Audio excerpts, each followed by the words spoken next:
আসসালামু আলাইকুম বন্ধুরা, আমরা ঘাসের জমি প্রস্তুত করতেছি। ড্রাইভার আবু তালেব ও জমি চাষ করে দিতেছে। দেখুন বন্ধুরা, এটাই আমি ঘাস রোপণ করব। এখান থেকে এখানে এখানে মাথা পর্যন্ত এখানে 9 করা 10 করা জায়গা হবে। এই জায়গায় আমি ঘাস রোপণ করব। কেমন হবে বন্ধুরা জানাবেন।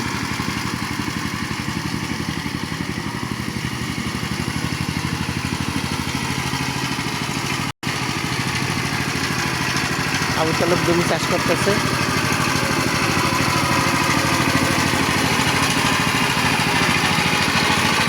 ঘাসের জমি কয়বার চাষ করলে ভালো হয়, কয়বার আপনারা জানাবেন। কয়টা চাষ দিলে ভালো হয়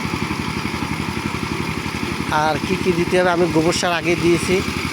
আমি প্রায় 1 টনের মতো গোবর এখানে এই 10 কাঠা জায়গায় দিয়েছি।